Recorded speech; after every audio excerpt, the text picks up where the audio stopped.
Okay, now we can move on to the other part of the video, which is all the questions that I got from you guys.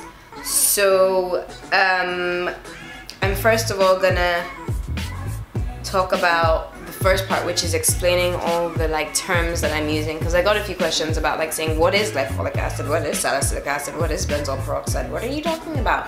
Okay, so benzoyl peroxide. First of all, benzoyl peroxide is an acne treatment. It usually comes in the strength of 2.5. Well, it usually comes in the strength of 10%, but in my opinion, 10% is too strong. So 2.5% is usually what like an at-home level of benzoyl peroxide you can use. It's actually a treatment. It's not a lotion, it's not a wash, it's not anything else. So it's a cream that or a gel that you would put on your face that helps you kill acne-causing bacteria. Now, the next categories of acids I'm going to talk about are AHAs, so alpha hydroxy acids, and BHAs, beta hydroxy acids. So I talk about alpha hydroxy acids all the time, such as lactic acid and glycolic acid, and those exfoliate your skin. Yeah, they basically just take off the layer. It's basically the equivalent of doing all this scrubbing without the scrubbing and moving that bacteria all over your face. It's a very light peel. I guess that's why I was calling the lactic acid a superficial. The ordinary lactic acid is superficial peel, because yes, it peels, but it's not actually a peel. So it just takes off a layer of your skin. It's an exfoliant. BHAs, such as salicylic acid, are a lot different. They don't work on the upper layer of your skin and exfoliate. They actually go into your pores and clean your pores out from the inside out.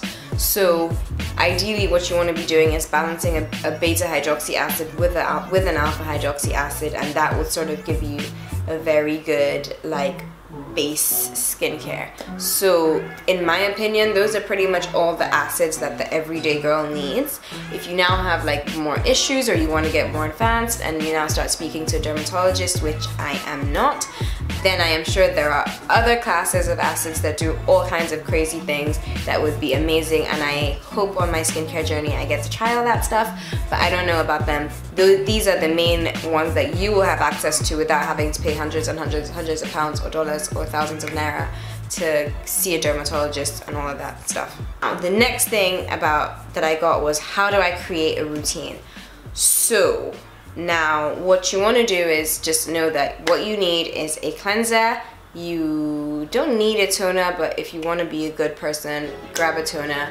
Then you need like a serum or some sort of treatment, and then you need a moisturizer. So I would always say, if you don't have problem skin, if you have normal skin and you just want to get your skin to like that glow up level, then yeah, get a good cleanser and get all those things I've mentioned.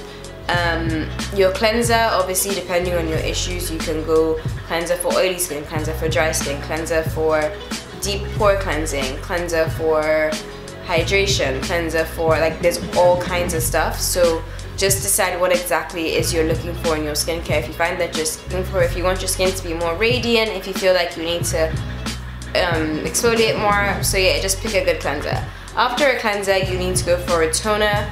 Witch hazel and rose water are usually the two that people go for, because they're a little bit organic still, and they just tighten your pores and they do really good stuff. I'm not very good with toners because, like I said, my own toner, I hardly use it. I just kind of skip it, but it actually shows when you use a good toner. Like when you use a toner, it shows and it's good, so I would recommend a toner. After your toner, you want to use a serum or some kind of treatment. Now this is usually so your BHA, which is your salicylic acid, usually 9 times out of 10 that would be included in your cleanser or in your toner. So they are things that you put on your skin first, and then your AHAs, which are your lactic acids and your glycolic acids, would now come on at this point before your moisturizer. So this would be in the form of a gel, a serum, you know, like this for example. Even though this is retinol, this is, like I explained, if there was a glycolic equivalent of this, I would then put this on, and then I would go on to my moisturizer. The reason why I also didn't mention a moisturizer in the first part of this video is I'm on the quest for a new one. My acne.org one is good, and I may just kind of go back to that. I don't know if I should go back to my Aveeno one because that has salicylic acid in it. Even though salicylic acid is supposed to go on first, it's just such a good moisturizer. It's just such a good moisturizer. So I might do that. But before we get to moisturizers, yeah, this is where you put on your serum or some kind of treatment. If you were using benzoyl peroxide, you would put this on at this point. So you would then go to your treatment stage, and then after your treatment stage, you go on to moisture. So you would put on your moisturizer, whatever that happens to be, your eye creams if you use them like I do, and then yeah, some treatments and stuff will tell you not to moisturize. After that's fine, because they in themselves can be moisturizing, but that's pretty much how you would create a well-rounded skincare routine. Okay, so you want to create your skincare routine. Now you know what you're looking for, but how do you create the right one and find the right products? Honestly, honeys, this thing is trial and error. Like, there's certain things I can recommend that I can be like, look, this is great, and everyone that I've recommended this thing to has said, oh my god, fantastic. That is Proactive, that is acne.org, those are pretty much the only two products that I swear by, and I can be like, you know what? These two products get your skin, like if you're in a rut and you need to fix your skin and you're just about going crazy, go to acne.org, go to Proactive. They will cover your BHA bases, your AHA bases, your non-irritating cleanser bases, and a good moisturizer. I don't know what Proactive is like now, but I used acne.org to get my skin back on, because I've been trying all kinds of things, and obviously I was not ingredient based shopping. I was more like, oh my god, this brand is so good, oh my god, this brand is so good, not realizing that, you know what, that's not really what my priority should be. So I went back to acne.org to start me again, and their benzoyl peroxide did me really good, as did their glycolic acid, and I found their moisturizer has licorice root in it, which is really calming and soothing for your skin after you put all those acids on. So actually, maybe I would say go the acne.org route. Okay, so more direct questions about you guys' issues. I have dark spots all over my body. What do I do? How can I get rid of them? Exfoliate. So you can do chemical peels. You can go and get like a proper peel, which I'm actually about to go and do. I'm gonna try this on a particular part of my body. I have scarring on, and if it works, I will be back to let you know it works, because it's a more like quick chop result. But you can always use retinols and glycolic acids to exfoliate the dead layer of your skin, which will reveal a new complexion. I sound like the back of a freaking bottle of cream, which will reveal a more even complexion. So the Ameliorate that I showed you guys would do that for you. Yeah, that would be the kind of stuff that I would say you should try. Best product for eczema. I've never suffered with eczema, so I don't know, but I know that E45 and Eucerin are like, are those the same thing? E45 and Eucerin, but those are really good. This Ameliorate is for hydration, and it really like hydrates my skin, so I would say like that you could try that. If not, you want to try something more natural, you can make a mix for yourself. I wouldn't recommend just putting like Ori on your body. I never recommend that, because Ori is a sealant, guys. It's not actually a moisturizer, but that's a topic for a whole other day. So maybe get some Ori, melt it in with some, some oil, and mix that into your skin. Maybe now add into a little bit of lemon juice. That would probably help also with the scar fading, but not a lot, because you're leaving this on your body. You don't want to burn yourself. So literally just a wee bit. So you get the citric acid out of that. So you could use that, but if you're doing that, make sure when you put that on your body, you're not completely dry. You want to still be a little bit wet, so that you're, all of that moisture and that water is locked into your skin. So that would help with your eczema. Okay, hyperpigmentation. Don't we all suffer from this glorious hyperpigmentation? Now, something I recently realized is some types of hyperpigmentation, sweetie, they are just genetic. There is nothing you can do. So the hyperpigmentation I have underneath my eyes, these dark circles, they are genetic for me. There is absolutely nothing, no cream, nothing I can do to get rid of them, unless I get fillers later on in the future. So I don't know what your hyperpigmentation is. Some of us have it like on our legs, between our thighs, underneath our butts, your armpits, stuff like that. same thing I said for the dark circles, you have to exfoliate, especially if it's on your face. The acne.org glycolic acid, I think that's about 10%. Paula's Choice is also a really good brand. They have a really, they actually sell AHAs and BHAs separately. Like, should I go back to Paula's Choice? Guys, Paula's Choice, Drunk Elephant, acne.org, Proactive, like, skincare world is crazy. There's so much to pick from. But that's why you have me wasting all my coin trying everything. Yeah, so glycolic acid on your face would probably help with the exfoliation, and that would get rid of the hyperpigmentation, which you probably have from like acne scarring or something. Some hyperpigmentation can be due to just fungus. So I noticed a particular area of my skin was dark, and I thought I needed to lighten it and exfoliate, and I asked the lady that does my nails, and she was like, oh, use Skineal, and I was like, what is Skineal? And I googled it, and I actually found out that sometimes it's just your skin it's not like you have a fungus infection, but it's more just like fungal. I can't really explain it. So that helps.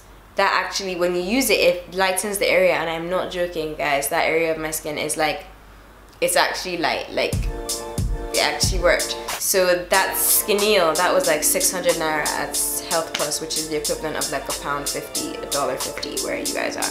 So so that's something you need to figure out what it is. So it's more likely to be fungal if it's like underneath your butt, like on your bikini line, on your vagina, because you know how our vaginas are darker. Should I be saying vagina? YouTube, are you gonna like tell me I can't monetize?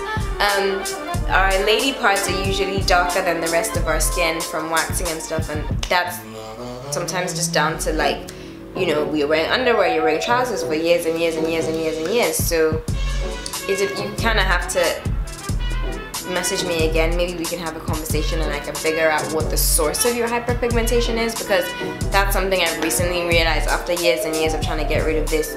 Finding out why that area is dark goes a long way to fixing the problem.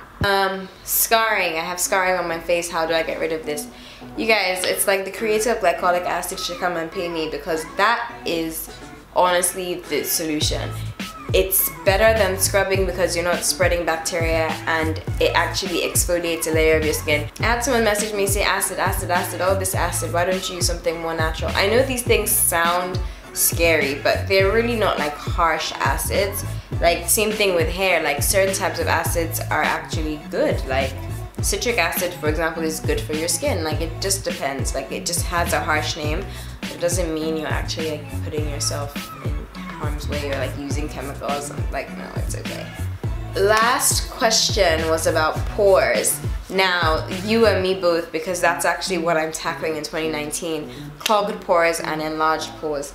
Now, this blackhead, the Proactive blackhead thing I showed you that I said was good, it's good. It actually does really help. The Kiehl's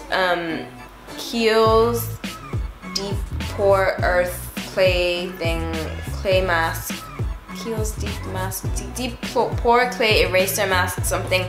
I use that. That's actually really good. The cleanser I'm using at the moment is a deep pore cleanser, which is, like I said, I'm moving cleansers because I'm not really satisfied.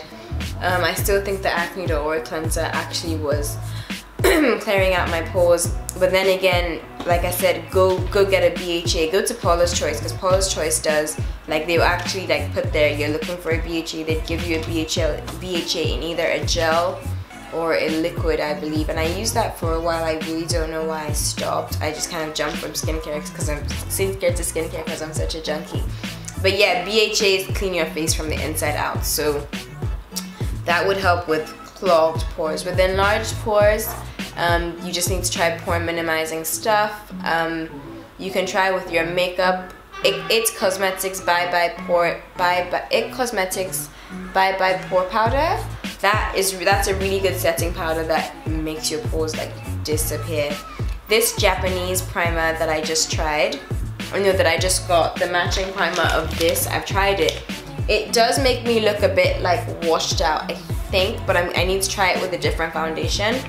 But my pores actually do disappear, so I'm interested to see what this mask does. If it works, I will let you guys know, and hopefully we can find it online together. What else for pores, enlarged pores? Yeah, so that's It's Cosmetics Bye Bye Pore thing. Maybelline Baby Skin Pore Eraser is a really good primer. That's actually the primer I've been using for years, and I don't think I'm ever going to really use anything else. Yeah, but enlarged pores are genetic. You could try using ice on your face. I know that's also good with chicken skin and strawberry skin. Let me use the right word, Keratoris pilaris. Yeah, so try using ice, because that will constrict your pores, and like maybe at the end of your shower every day, just run some cold water on your face to like get your pores to like shrink back to size. Okay everyone, that is about it. That is me going on my skincare rant. I hope, oh, I think my food is here. Not my food, I mean my Uber. I hope I was able to answer all of you guys' questions. I didn't miss anything out. If I did, I will happily do a part 2 of this video, because I love talking about this stuff, and when you guys ask me questions and I don't know the answer, me doing research actually, you know, expands my knowledge, which I really like, and I'm always down to try more stuff. So next up, like drunk elephant and stuff like that, and I will more than let you guys know how that goes. See you in my next one.